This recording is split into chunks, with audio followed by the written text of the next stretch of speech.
දැන් මේ මිතන්න දැන් මේ පේනවා කියන දේ ගත්තොත් පෙනීම ඇහැ දන්නේ නැහැ පේනවා කියලා. කන දන්නේ නැහැ ඇහෙනවා කියලා. නාසය දන්නේ නැහැ ගඳ සුවඳ. දිව දන්නේ නැහැ රසය. කය දන්නේ නැහැ මේක පහසක් කියලා. පෙනීම ඔබගේ කරගෙන ඇහිම ඔබගේ කරගෙන ගන්ධ රස ඔබගේ කරගෙන නේ එතකොට කායික පහස ඔබගේ කරගෙන මේ සිතුවිලි ඔබගේ කරගෙන ඒක ආත්ම දෘෂ්ටිය තේරුණාද?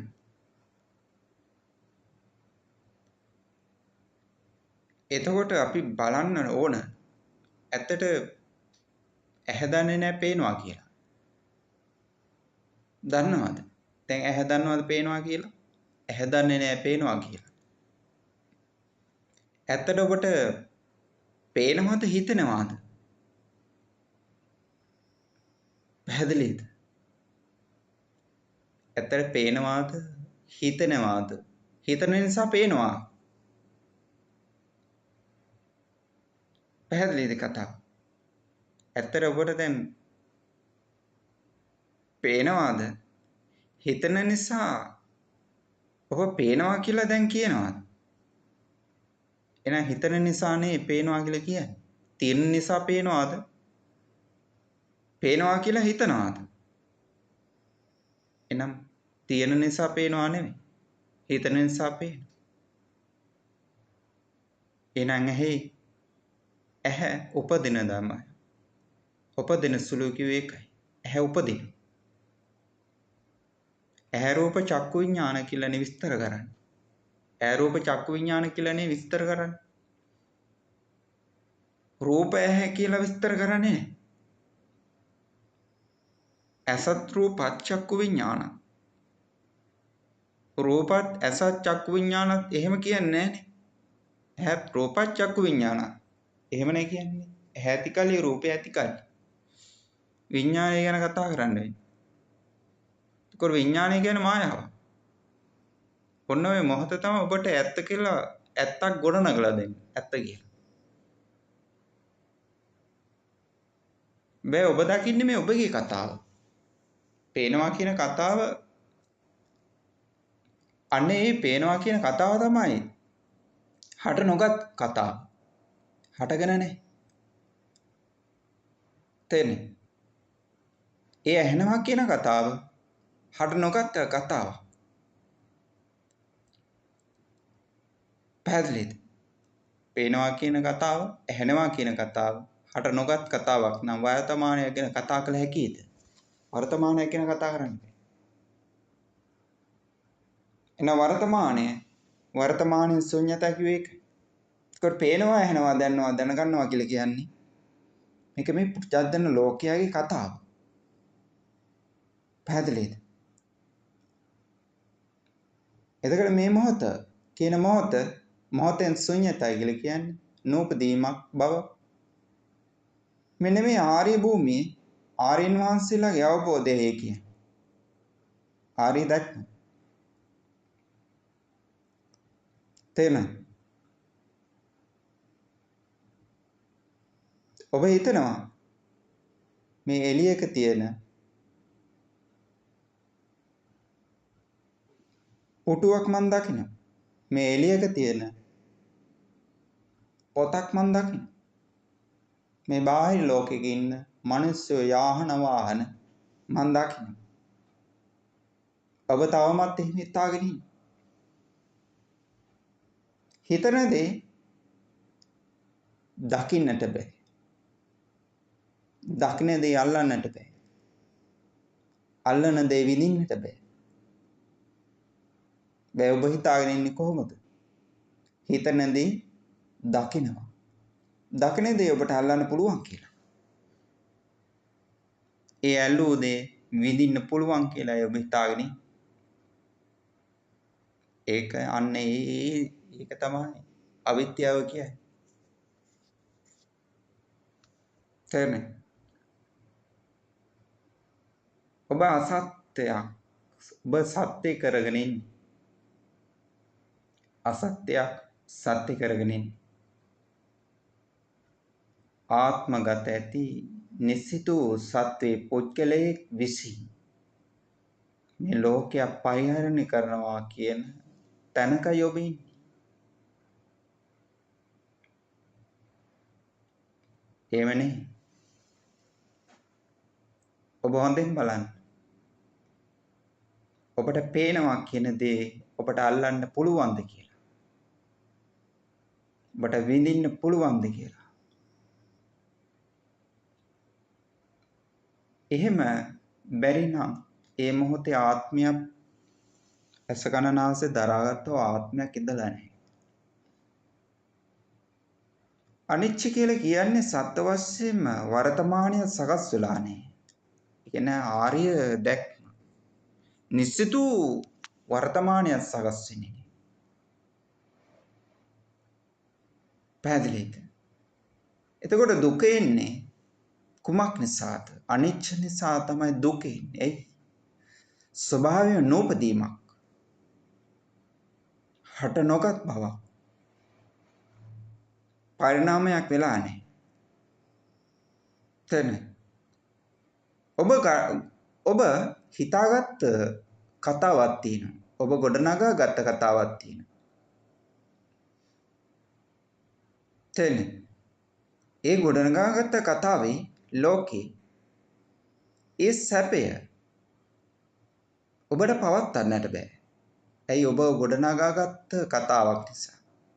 ඇත්ත සැපේ කියන එක නිශ්චිතව තියෙනා වූ යමක් නෙමෙයි. ඔබ හිතාගත් එකක්. හරියට කොයි වගේද?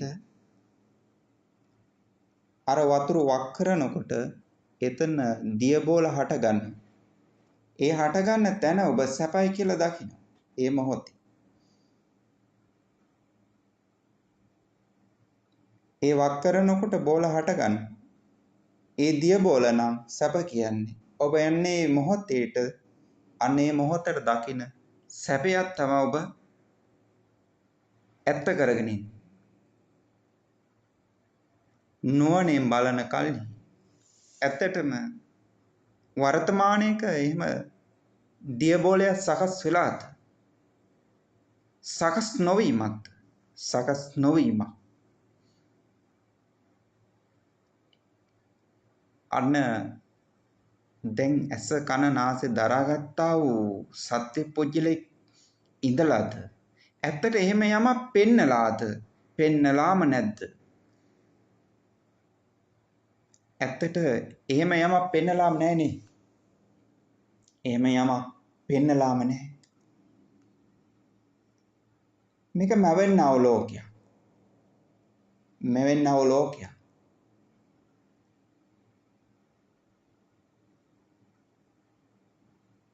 පැහැදිලිද? හරියට කොයි වගේද? ඒ ෂොට් එකට මැවෙන්නව ලෝකයක්. ඒ ෂොට් එකට ඒ කම්පණයට මැවෙන්නව ලෝකයක්. අර ටච් කරාට පස්සේ අර ඔබට දැන් ෆෝන් එකේ රූප පේනවා. ඇත්ත රූප පෙන්නලාමද? ඇත්තට එහෙම දෙයක් නැති බව අන්නේ අවබෝධයකටපත් වෙනවා. අන්නේ අවබෝධය තුළ මහා නිහඬ බවක්, හිස් බවක්. හරියට කොයි වගේද? ඔබ මේ වර්තමානයේ හිතනවා කෑම තියනවා කියලා මේ වාචනේ වහලා තියෙන වාචනේ කෑම තියනවා කියලා බත් තියනවා කියලා ඔබ ඒ පියන අයින් කරලා බලන්න. ඇත යන සංඥාවෙන් ඔබ අර පියන අයින් කරලා බැලුවේ. හැබැයි බලනකොට සකස් නොවීමක්, නූපදීමක්. එන සමුදයම නිරෝධය. එනම් නිරෝධයක්මයි පවතින්නේ. නිරෝධයක්මයි. සකස් නොවීමක්, නූපදීමක් නොයිදීමක්, නිහඬ බවක්. තේරෙනවද? අර යෙදුන බවක්, සකස් වුණ බව ගැන කතා කරන්නේ ඔබට තාම ප්‍රත්‍යක්ෂ නැති නිසා. අනවබෝධයේ ලෝකේ ගොඩනැගෙන විදියයි ඒ කතා කරේ. හරියට කණ්ණාඩිය තුල මා ඉන්නවා වගේ. අන්නේ පේන දර්ශනය තම ආවිද්‍යාව නැති කැඩපත. කණ්ණාඩිය තුල මමයයි මගේයයි මගේ ආත්මයයි කියලා ගැනීමට නිගමනයක් නැහැ. එන්නේ අවබෝධයට ආර්ය දැක්ම තුල මමය මගේ ආත්මයයි කියන නිගමනයක් නැහැ. ගැනීමක් නැහැ. කණ්ණාඩිය තුල හැබැයි ඔබ ඇත. මගේ ඇහැ ඇත. කන නාසය දිවකය ඇත. ඔබගේ අවිද්‍යාව නැවති කැඩපතේ ලෝකේ ඔබ දකින්න යන්නේ එලෙසයි. මේ ආර්ය දැක්ම අන්න අර වගේ. ඒ මොහොත ඇත්ත වෙලා නැහැ. හැබැයි පේනවාද? පේනවා කියලා කියන්නේ නැහැ. නැද්ද? නැහැ කියලා කියන්නේ නැහැ. අනේ අන්ත දෙකෙන් තොරව මහා ශුන්‍යතය. ශුන්‍ය බව, හිස් බව, බොල් බවක්. ඔබගේ පැත්තේ තියෙනවා බටකොටු මෙටියක්, ඉස්සරහා පැත්තේ තියෙනවා බටකොටු මෙටියක්.